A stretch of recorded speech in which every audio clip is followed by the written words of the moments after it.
oppression. And I think generally the same thing is happening when we look at Black Lives Matter. I'm a strong supporter of the Black Lives Matter. I mean, ideationally. I'm not out there protesting, which I probably should be. It's all of our duty to fight for equality. But what I put, if you want to look at this, I put a couple of new bookmarks / links on KC. One goes straight to the Black Lives Matter official organizational website that talks about why, what they stand for and everything like that. And then I also have a clip from CNN where former mayor of New York, Rudy Giuliani, recently called Black Lives Matter inherently racist. Here's the thing. To some folks, mostly folks who are in power, white folks, they see Black Lives Matter as the refute is always, well, all lives matter. If you're just focusing on black lives, isn't that racist? Then what they don't understand is when you say all lives matter, it discounts the fact that black lives matter because of our systemic racism, institutionalized racism, slavery. It's sort of like saying, it's trying to understand or say that oh because I'm a white person, I can understand what it's like to be a black person. I can't. I've been pulled over before, but not. I mean, it doesn't scare me. I'm privileged. I'm a white male, and I know it. And so we have to try to appreciate how things mean in different ways, and try to appreciate, in a sense, how that meaning process gets made, and sort of the back and forth.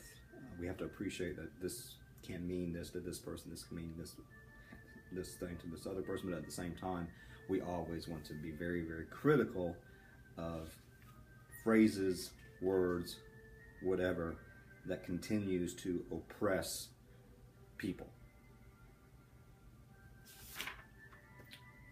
So, what's the practical? I don't know. I think he says Timmy says persuaders enter the picture when they see and to exploit the meaning that we have for verbal symbols.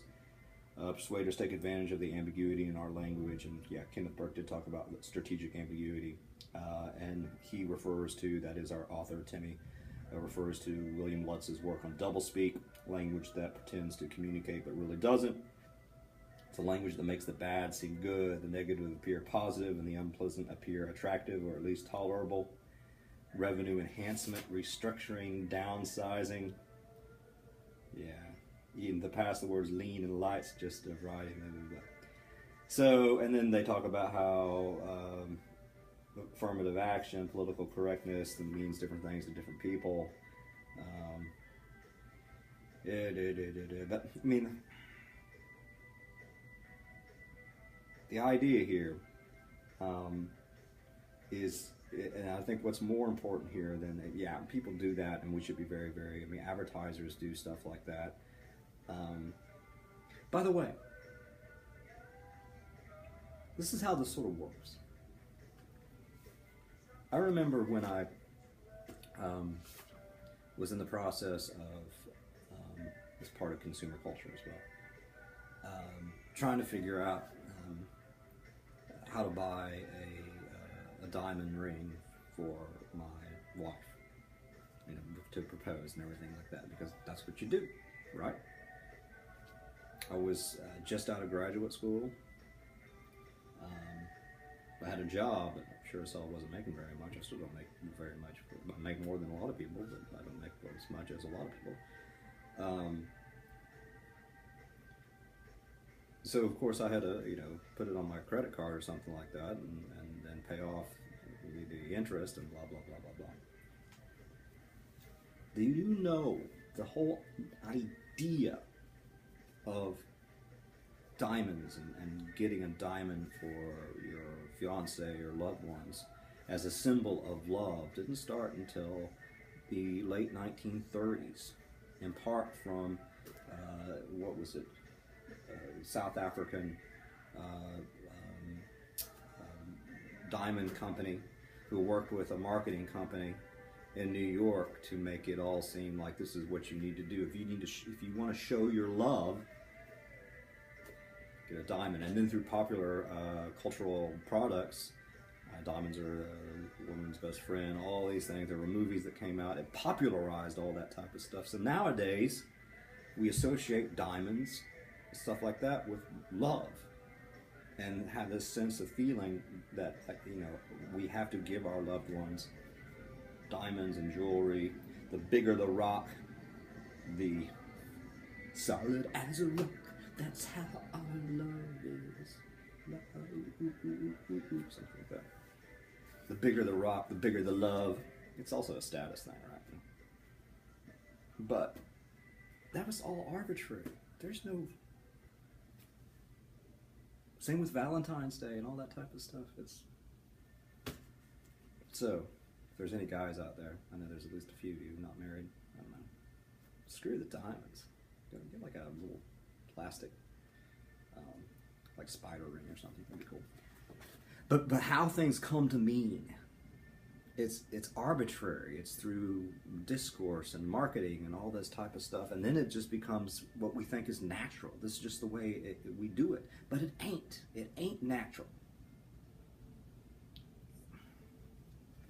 Racism is not natural, but it's embedded into pretty much everything in our culture.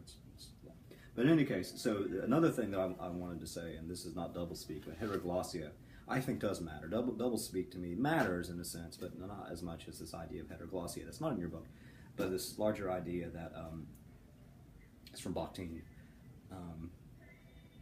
Within any sort of thing, a cultural product, a word, a phrase, whatever, are many voices. Hetero, lots of, glossia, voices. And so, for instance, to deny the voice of racism in the Confederate flag is impossible. You cannot say, you can say that, okay, this might mean heritage to you, but you cannot deny that that racism is not there. Just like you cannot deny that racism is not embedded in the phrase, all lives matter, which is a counter to Black Lives Matter. All lives matter. Inherently in that is going to be a sense of racism. That would be my argument. Heteroglossia is important. We have to realize that there are always going to be certain voices and messages implicit in pretty much anything. Okay. I had some other stuff here from chapter 8. You gotta be kidding me. Oh, no, it's still going. I thought it stopped for a second. I couldn't see the time. And I thought I had been talking for like 20 minutes and it wasn't recording. Oh, okay. Part 2.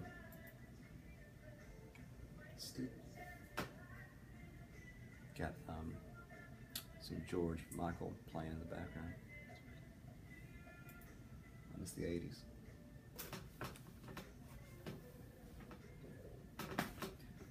Okay, part 2.